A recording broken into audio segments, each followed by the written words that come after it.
คลิปวิดีโอนี้เราจะมาสอนเกี่ยวกับการไปปิดการแจ้งเตือนอยู่ในแอปเบราว์เซอร์เนาะปกติเราตัวที่เขาแจ้งรบกวนเขาตลอดเนาะหรือว่ามีโฆษณามารบกวนเขาตลอดจะส่วนใหญ่จะมาจากแอปเบราว์เซอร์ตัวนี้เนาะตัวนี้ปกติ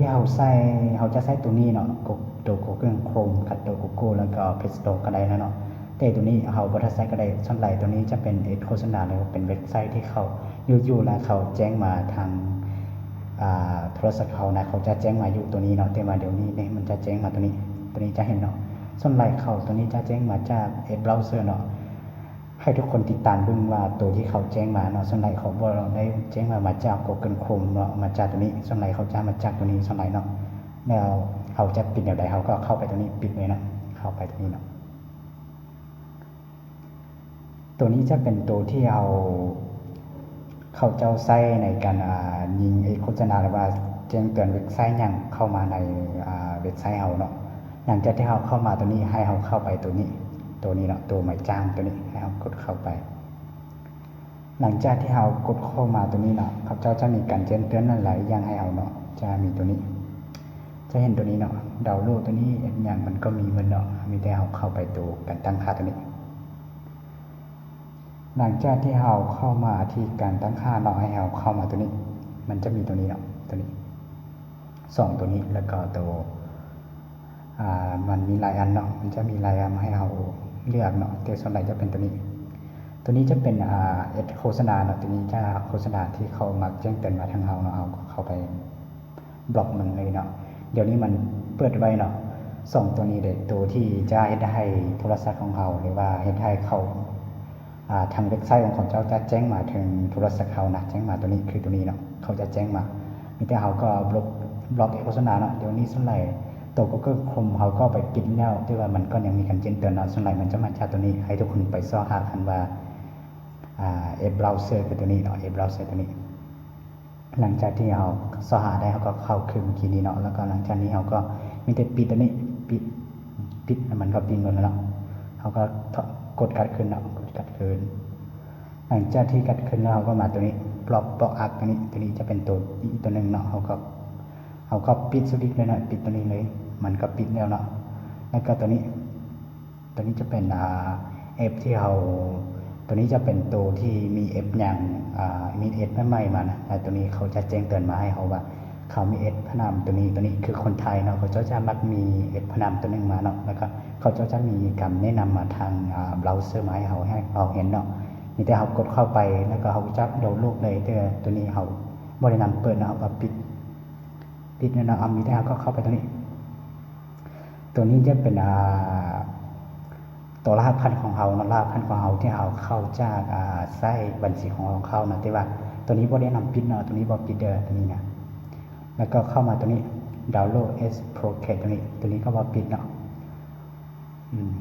ตัวนี้เนาะ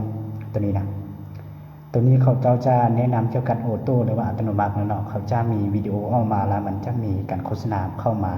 อยู่ในโทรศัพท์เราเนาะมีแต่เราปิดตัวนี้ออโต้พรีเรียลวิดีโอตัวนี้มันจะเปิดวิดีโออัตโนมัติตัวนี้นะเราก็ปิดเนาะตัวนี้เนาะ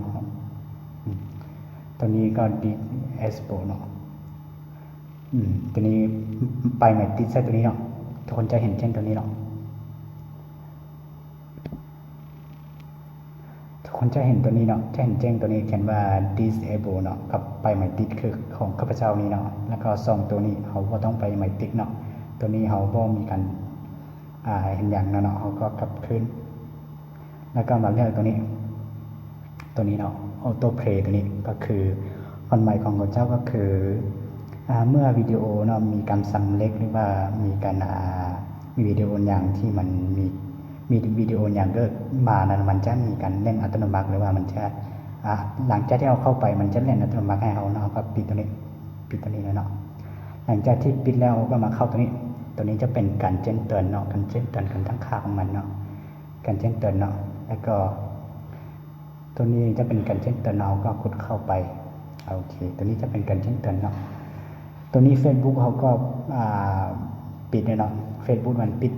ส่วนใหญ่Facebook ของมันปิดแจ้งเตือนอยู่ Facebook มันจะบ่แดงมาออนนี่เนาะนี่เห็นบ่ตัวนี้พาชตัวนี้ทุกคนจะเห็นตัวนี้เขียนชื่อเนาะตัวทำอีกเนาะ4ตัวหนังสืออยู่ทำอีกตัวนี้ pass ตัวยุลุ่มสูงนะตัวนี้ pass 4ตัวนี้เนาะใครคือกับตัวนี้เลยเนาะตัวถึงนี้เลยจะเป็นตัวนี้เขาจะมีการแจ้งเตือนตัวนี้มาถ้าทุกคนสังเกตเห็นตัวนี้ในวิดีโอไปปิดตัวนี้หลังจากมันปิดนั่นแหละส่วนไหลตัวนี้เขาจะว่ามีการแจ้งเตือนมาละตัวนี้จะเป็นการแจ้งเตือนที่เขาจะแจ้งมาตลอดเนาะแล้วก็ตัวนี้หลายๆอย่างเนาะเขาก็มีปิดตัวนี้คือเดี๋ยวตัวนี้ download compression ตัวนี้